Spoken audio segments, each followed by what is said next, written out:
child has been upstairs talking to herself in her bed for the last hour. After I film this video, I'm gonna go check on her, see how she's doing. Also, this shirt, crooked, this shirt has accidentally and unintentionally become the shirt that I wear in all my videos because it's the most comfortable shirt I own. That's not a graphic tee. Anyway, hello everyone, it's Hunter and welcome back to my channel. If you guys are new here, it is so nice to meet you. Today's video, we are gonna talk about the top 7 books I read while I was 27. I turned 28 yesterday as of the time of filming this video. So I thought it'd be fun to kind of gather the books I read while I was 27 and talk about the best ones. Normally I do like a top of the year books at the beginning of the calendar year. However, because I was born in August, I've got some books from 2023 and some books from 2024 that normally would not be put together in one category, or I guess like not talked about together. So I thought it would be fun to do that. I have a list on my phone, so let me just pull that up and we'll go ahead and get started. These books are also in no order at all. I just kind of was going through the list of books that I read after my birthday in 2023 and the books I've read so far in 2024 to kind of get an idea of what I have there. So I just started like writing them down as I was going along. So okay, so the first book is Darling Girls by Sally Hepworth. I loved this book. I actually received this book in PR from the publisher, which I was so grateful for, but I genuinely loved it so much. It was completely unexpected to get it from the publisher, but it was a book that I love. Sally Hepworth, all the books I've read from her, I have loved. So I was just so thrilled when I received this in the mail. But it's about 3 girls who are in foster care and they live with this woman who calls them her darling girls, which is why it's called Darling Girls. And they had a pretty traumatic childhood in foster care with their foster mother. She was incredibly abusive and just not very nice. She seemed great at first and then she slowly became worse over time. And she would always seem really good when social workers came to the house to do checks and things like that. And it was overall just a bad situation for those girls. And then years later, they find out that there is, like once they're all grown up, they find out that a body has been discovered in the basement of the house that they grew up in. So they are called back to the town that they grew up in and back to the house so that they can do an investigation on what's going on. So they are forced to revisit their past. The fact that I can remember the plot of this book means I really liked it, because I read so many books that a lot of times I couldn't tell you what happened in them. I enjoyed them while I was reading them, but I couldn't tell you afterwards. But I really enjoyed this one, so that's, yeah. I just thought it was really good. The plot twist was great, and I just thought the characters were well written. So there was that one. The second book is The Rule Book by Sarah Adams. This is the second book in the cheat sheet series about the Los Angeles Sharks. The Rule Book, this was like a long time coming. I didn't even know she was planning on putting out more books in this series, but it's about this professional football player. He is a football player for the fictional team, the Los Angeles Sharks, and he gets assigned a new agent. He is currently recovering from an injury, so he thinks that getting a new agent means that his career is going down the toilet, because not only is it new to him, but she is new to the agency as well. Come to find out, the agent that is going to be working with him is none other than his college ex-girlfriend, and it's kind of an enemies to lovers situation. They obviously dated in the past, so I guess exes to enemies to lovers. But I just thought it was so cute. This is her first book that is not completely closed door. There is one chapter with an open door scene, but it is still very mild compared to a lot of open door books I've read in the past. And Sarah Adams is one of my favorite romance authors for this reason. I definitely am so comfortable reading her books, and I would be willing to recommend them to anybody because of the low level of spice that it has, which is little to none. I thought that the characters were so sweet. The banter is always so good. The chemistry between the characters is always great, and it always just makes me feel really good. So I really enjoyed it. The third book on this list is The Friend Zone by Abby Jimenez, and I did read I've read a couple of other books by her, and they would be on this list, but I wanted to have all different authors. I didn't want to repeat authors on this list. So this was the first one that I read by her. So that's why I'm putting it on here, because I was so pleasantly surprised. I'd heard a lot of people talk about how good her books were, but I don't know why. I just didn't really want to give them a chance. And then one day The Friend Zone was available on Hoopla, which is through my library, as an audiobook. So I decided to listen to it, and it was so good. I laughed, I cried.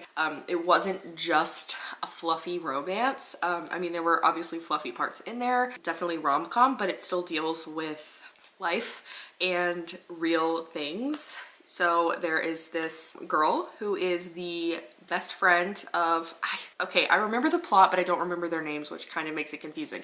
It's the best man and the maid of honor for this couple that's getting married. They've never met each other before, but they start spending time together because they're gonna have to do stuff for the wedding together. So they just spend more time together, and she just wants to be friends with this guy, and he's really into her. She's actually also really into him, but for reasons that are mentioned in the book, she doesn't want to be in a relationship, and she is kind of heartbroken by it. But anyway, I just thought it was really good. The banter, the chemistry, like I said from the other book, I just loved it. I thought it was just a really sweet book, but it also dealt with some real life topics that were really sad, and I cried, and it was so good. Anyway, the next book is A Funny Story by Emily Henry, and we all know Emily Henry is like the queen of a rom-com. And you have like 4 people. Let's say there's 4 people. I cannot for the life of me remember anybody's names in books, like pretty much ever. So you have girl uproots her entire life for her boyfriend, and then he dumps her for his female best friend. Pretty sure they were engaged. Her fiance dumps her for his female best friend. Female best friend was dating someone, obviously dumped him to get with the other guy. Okay, so then the girl whose fiance broke up with her, she had to move out of the house. So then she needed a place to live. So she moves in. I remember Peter and Petra. I don't remember the actual characters' names. So Peter and Petra are now together, but Peter's ex and Petra's ex end up living in the same apartment temporarily until she can find somewhere else to live. I'm pretty sure her name is Daphne. She ends up needing a place to live, so she moves in with this guy, and they kind of ignore each other a little bit, but then they become friends, and eventually, of course, you know, it happens. It's a rom-com. I don't know, I just really liked it. I thought that their friendship seemed very genuine, and I liked that they had a good friendship in this book before they became anything else. I think friendship is the foundation of a successful relationship, and I think becoming friends with someone first is always a good idea. Obviously that doesn't always happen in relationships, but I do think that being good friends is a really good base for a relationship. So I think any kind of story that has friends first is really nice. Is that a plane? Lawnmower. It's a lawnmower.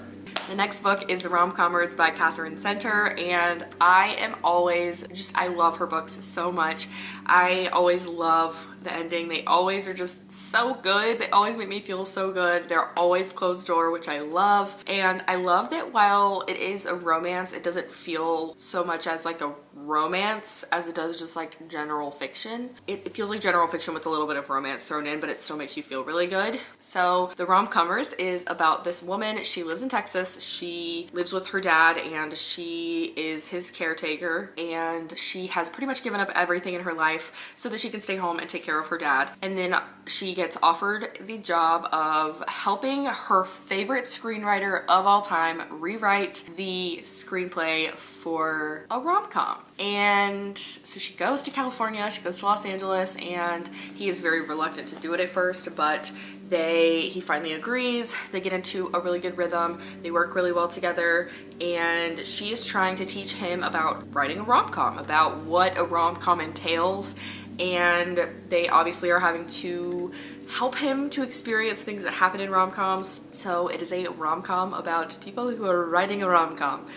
Very full circle there, but it was really good. One of my favorites from this year, and just genuinely, Katherine Hunter never disappoints. The next one is, oh, also I got sent that book by the publisher as well. This next one I got sent to by the publisher. This is a different publisher though. The Drowning Woman by Robin Harding. I was also very pleasantly surprised by this one. It's about a woman who she, through life circumstances, has turned out homeless, so she lives in her car. She has finally found, or after being in a dangerous situation while sleeping in her car, she ends up finding a quiet, rich neighborhood where she goes, parks after everyone's gone to sleep, and sleeps in her car. And then she's awoken one really, really early morning to a woman trying to drown herself in the ocean.